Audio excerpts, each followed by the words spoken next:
전동리 할머니의 증언은 많은 사람들을 놀라게 했고, 실제 발굴된 현장에서는 그 당시 학살당한 마을 주민들의 유해와 유품들이 뒤엉켜 있던 상태로 발견되었습니다.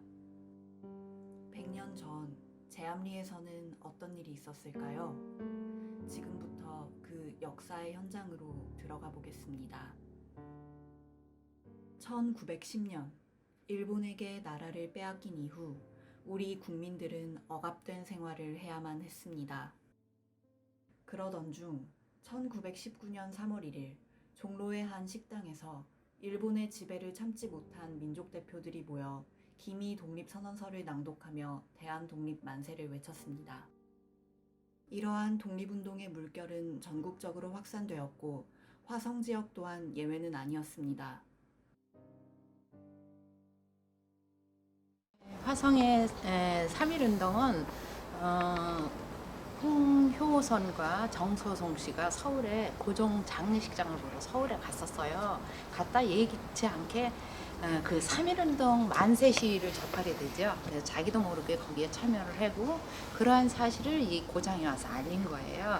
그래서 홍면옥 씨와 예종구 씨 등등 그 독립운동가들과 상의를 해서 이러이러한 일이 있었다. 우리도 함께 하자고 의기도 하고 해서 4강에서 시작이 되거든요.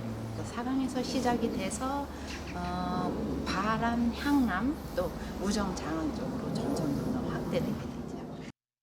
화성 지역에서는 3월 28일 송산, 3월 31일 향남, 4월 3일 우정, 장안 지역에서 만세운동이 일어났으며 시위 도중 일본인 순사가 사망하기도 하였습니다. 이에 일본 정부는 군인을 소집해 화성 지역의 만세운동을 총칼로 탄압하고 급기야 제암리 학살 사건을 저지르고야 맙니다.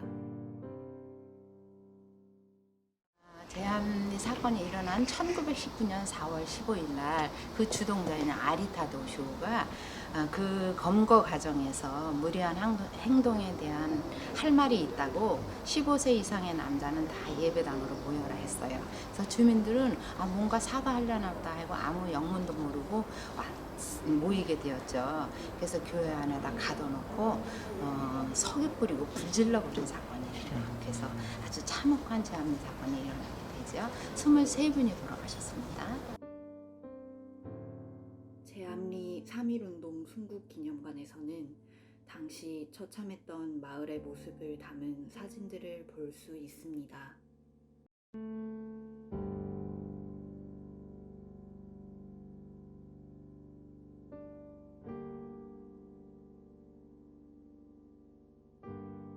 왜 일본은 마을을 불태운 것도 모자라 죄 없는 사람들까지 학살했던 것일까요? 경고라고 할까? 경쟁적으로 이렇게 네. 경고성으로 했다 할까? 그러니까 그런 적에서 이제 그런 기운을 차단하기 위해서 독립운동의 어떤 그 기운을 차단하려는 그런 의도로다가 이런 제암리 고주리 학살 사건을 촉발한 게 아닌가. 제암리 학살 사건의 진실을 알린 사람들 덕분에 학살의 주동자인 아리타 도쇼 중위는 군사재판을 받게 되었습니다.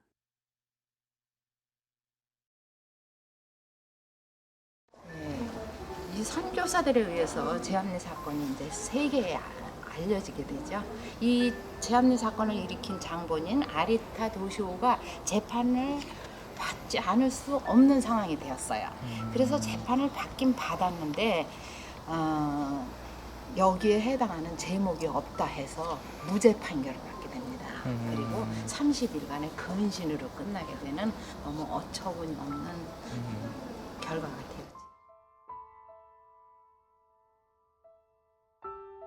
민간 단체들의 사과의 그 메시지는 있었지만 일본 제국의 그 공식적인 반응은 100년이 된 지금까지 없는 상태입니다. 100년 전 이곳에 있던 평범한 마을의 시간은 1919년 4월 15일 이후로 멈춰버렸습니다. 멈춰진 시간 속에서 우리는 무엇을 해야 할까요? 100년 전 그 화성에서 있었던 독립운동가들의 그 만세 소리의 함성은 세상을 바꾸는 불씨가 되었습니다. 그러한 우리 독립운동가들의 희생과 헌신이 있었기 때문에 우리들은 자유와 평화를 누리고 있다고 생각합니다. 그래서 이런 거를 교훈으로 해서 앞으로 우리 두 번 다시 나라를 빼앗기는 일이 없도록 다 같이 노력하자는 말 드리고 싶습니다. 하고 그분들 희생을 잊지 않아야 되겠다. 그래서 다시는 이런 치욕스러운 역사가 이 땅에서 반복되면 안 되겠다. 그러자면 학생 여러분들이 정말로 열심히 공부하고, 그렇죠? 자기 성장을 도모하는 그런 저기로 많은 노력을 해주기를 학생 여러분에게 간곡하게 부탁을 합니다. 1919년 4월 15일 이곳에서 있었던 일에 대해 그들은 여전히 침묵을 지키고 있습니다. 100년이 지난 지금도 제암리의 시간은 침묵 속에 멈춰 있습니다. 멈춰진 시간을 다시 돌리는 역할은 후손인 우리가 해야 할 일이 아닐까